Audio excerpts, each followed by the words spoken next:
নলেন গুড়ের কাঁচাগোল্লা খেতে কে কে ভালোবাসো না বলো? ভালো তো সবাই বাসো, তাই তো। তাই আজকে কিচেন টেলসে বানানো হচ্ছে নলেন গুড়ের কাঁচাগোল্লা। আর যদি নলেন গুড় আমার মতো স্টোর করে না রেখে থাকো তাহলে চিনি দিয়েও বানাবে কি করে সেটাও আমি বলে দেব। আর সব থেকে ইম্পর্টেন্টলি আজকে শেয়ার করছি হোমমেড খোয়া ক্ষীর রেসিপি, যেটা হয়ে যাবে মাত্র 1 মিনিটে। আর তার জন্য পুরো ভিডিওটি দেখে চ্যানেলটিকে সাবস্ক্রাইব করে ভিডিওগুলোকে লাইক করে পাশে থাকার অনুরোধ রইল। Welcome back everyone to kitchen tales. ছানা তৈরিটা আজকে আর দেখালাম না, রসগোল্লার ভিডিওতে দেওয়া রয়েছে, একবার প্লিজ গিয়ে দেখে এসো। এখানে পারফেক্ট ছানা কি করে বানাতে হয় আমি দেখিয়ে দিয়েছি অলরেডি। হাতের সাহায্যে এটাকে ভেঙে নিয়ে ভালো করে মথে নিতে পারো 5 থেকে 7 মিনিটের জন্য। খেয়াল করবে যখন অল্প অল্প তেল হাতের মধ্যে লাগতে শুরু করবে সেই সময় মাখাটিকে স্টপ করে দেবে।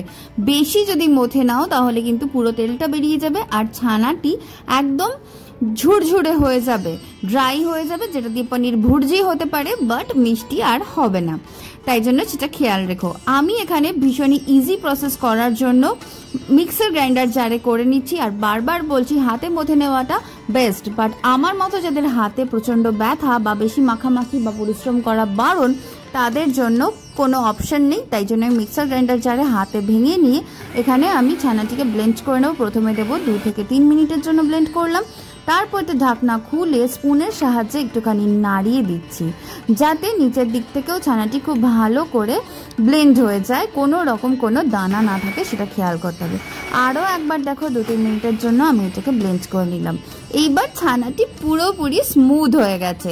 হাতে মেখে নিলে বেশ একটা ডোয়ের মতো টেক্সচার আসবে, আর ব্লেন্ডারে করলে একটু বেশি নরম হবে। তবে এতে কোনো অসুবিধা নেই, কেননা আমরা যেহেতু এটা দিয়ে রসগোল্লা বানাচ্ছি না, আমরা এটা দিয়ে বানাচ্ছি কাঁচাগোল্লা, তাই জন্য কোনো অসুবিধা নেই। এখানে দেখো 300 গ্রাম ছানা ছিল, আমি যার মধ্যে থেকে 250 গ্রাম ছানা আলাদা করলাম আর 50 আলাদা করে তুলে রাখলাম। এইবার দেখো এখানে আমি একটা কড়াইয়ের মধ্যে সর সমেত যে ফুল ক্রিম মিল্ক ছিল সেটাকে আমি দিয়ে দিলাম। এখানে দিয়েছি মোটামুটি 100 ml মতো দুধ। এটা দেখো আমি গ্যাসটি বাড়িয়ে এটাকে বেশ ঘন করে নেব। যখনই এটা ভালো মতো ফুটে দেখো বেশ ঘন হয়ে গেছে, সেই সময়তে আমি ওই যে 250 গ্রাম ছানাটা দিয়ে দিলাম আর 50 গ্রামটা দেখো পাশে সরিয়ে রেখেছি। সেটা কেন সেটা পরে আমি দেখাচ্ছি। ভালো করে একটা স্প্যাচুলার সাহায্যে আমি এটাকে দুধের সাথে মিশিয়ে দেব। একটা খুব ইম্পর্টেন্ট পয়েন্ট বলে রাখি, সব সময়তে ছানা অ্যাড করার পর গ্যাসের ফ্লেম কিন্তু একদম লোতে রাখবে। ছানা ফুল ক্রিম মিল্ক থেকে করবে, যদি ফুল ক্রিম মিল্ক না পাও দুধের সাথে মিল্ক পাউডার মিশিয়ে দেন ছানা কাটাবে। এখানে কথা বলতে বলতে আমি দিয়ে দিলাম 100 গ্রাম মতো নলেন গুড়। তোমরা পাটালি গুড় ইউজ করতে পারো, আর নলেন গুড় বা পাটালি গুড় যদি কোনোটাই না থাকে তাহলে পরে চিনি ইউজ করো একই পরিমাণ। এইবার এটাকে ভালো করে নাড়তে থাকতে হবে, মোটামুটি ধৈর্য ধরে নাড়তে থাকতে হবে 5 থেকে 7 মিনিটের জন্য। এবার দেখো এটার কিন্তু বেশ ড্রাই হয়ে গেছে, আর কোনো জল নেই। এবার এটা একটা মন্ড মতো তৈরি হয়ে গেছে, তার মানে এটা পুরোপুরি রেডি। এবার গ্যাসের ফ্লেমটা অফ করে আমি এটাকে এইভাবে একটু স্প্রেড করে দিচ্ছি বা কড়াইয়ের গায়ে মেলে দিচ্ছি।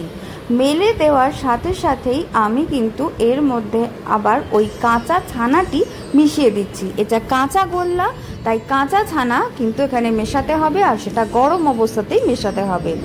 তারপরে ভালো করে যখন মিশিয়ে নেওয়া হয়ে গেছে, এইবার দেখো একটা কাঠের খুন্তির সাহায্যে আমি এটাকে কড়াইয়ের গায়ে মেলে পুরোপুরি ঠান্ডা করে নেব। 5 থেকে 7 মিনিটের জন্য রাখলেই ওটা ঠান্ডা হয়ে যাবে। এবার খোয়া ক্ষীর বানানোটা দেখিয়ে দিচ্ছি। 1 কাপ দিয়ে দিলাম গুঁড়ো দুধ, 1/2 কাপ দিয়ে দিলাম দুধ, আর 1/2 চামচ দিয়ে দিলাম দেশি ঘি। সব উপকরণগুলো মাইক্রোসেভ বোলের মধ্যে আমি ভালো করে স্মুথ করে মিক্স করে নিচ্ছি যাতে কোনো দলা না থাকে। 1 মিনিটের জন্য মাইক্রো করে নিয়ে চলে এলাম। এতেই কিন্তু খোয়া ক্ষীর রেডি। আরও 30 সেকেন্ডের জন্য আরেকবার মাইক্রো করে নিলাম। এইবার দেখো এটাকে একটু ড্রাই বেশি করলাম, কেননা এটাকে পরে গুঁড়ো করব।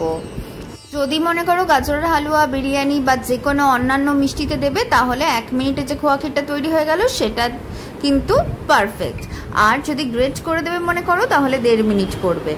আর যদি বাড়িতে মাইক্রোওভেন না থাকে তাহলে ননস্টিক প্যানের মধ্যে দুধ, মিল্ক পাউডার আর ঘিয়ের যে মিক্সচারটা করেছিলাম সেইটা দিয়ে ননস্টিক প্যানে কনস্ট্যান্ট নাড়তে থাকবে। 5-7 মিনিটের জন্য নাড়লেই যখন এরকম একটা মন্ড তৈরি হয়ে যাবে তখন বুঝবে এটা তৈরি হয়ে গেছে।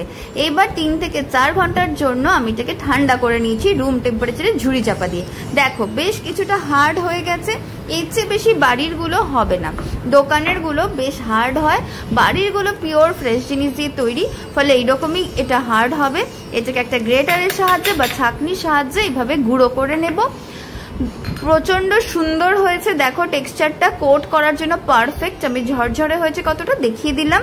আর যদি তোমাদের ঝরঝরে কম হয়ে থাকে তাহলে একটা বড় প্লেটের মধ্যে নিয়ে এটাকে ছড়িয়ে রেখে দেবে ঝুড়ি চাপা দিয়ে, তাহলেই দেখবে এটা বেশ হার্ড হয়ে যাবে। 3-4টে পেস্তাও আমি কুচি করে নিলাম বা গ্রেট করে নিলাম ডেকোরেশনের জন্য। এখানে যে সন্দেশটা বা যেটা নোলেন গুড়ের যে আমি ছানার মিক্সারটা ঠান্ডা করতে দিয়েছিলাম কড়াইয়ের গায়ে, সেটা নিয়ে নিলাম। দেখো পুরোপুরি ঠান্ডা হয়ে গেছে। 2 হাতের তালুতে সামান্য একটুখানি ঘি আমি মাখিয়ে নিয়েছিলাম, এতে এটা ভীষণ স্মুথ হবে। গোল করে সবকটা বল আমি বানিয়ে নিচ্ছি, সমান সাইজের করব, তাহলে দেখতেও ভালো লাগবে। তোমরা তোমাদের পছন্দ মতো ছোট বা বড় করে নিতে পারো। সবকটা বল এভাবে বানিয়ে ছোট একটা বাটির মধ্যে আমি দিয়ে দিলাম খোয়া ক্ষীরটা যেটা গ্রেট করে রেখেছিলাম।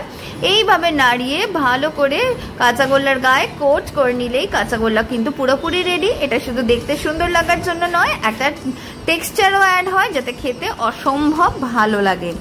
সবকটা কাঁচাগোল্লা এইভাবে প্রিপেয়ার করে নিলেই আমাদের কাঁচাগোল্লা পুরোপুরি রেডি হয়ে গেল। ভীষণ ভালো হয় খেতে, দেখতে দেখো কতটা সুন্দর হয়েছে।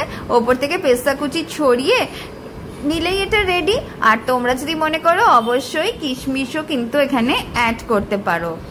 একবার অবশ্যই বানিও, তাহলেই বুঝতে পারবে কতটা ভালো হয়েছে। কেটে দেখো দেখালাম কতটা সুন্দর হয়েছে, দেখে আশা করি বুঝতে পারছো। আর ভালো লাগলে ভিডিওটিকে লাইক করে চ্যানেলটিকে সাবস্ক্রাইব করতে কিন্তু ভুলো না। ভালো থেকো, নমস্কার।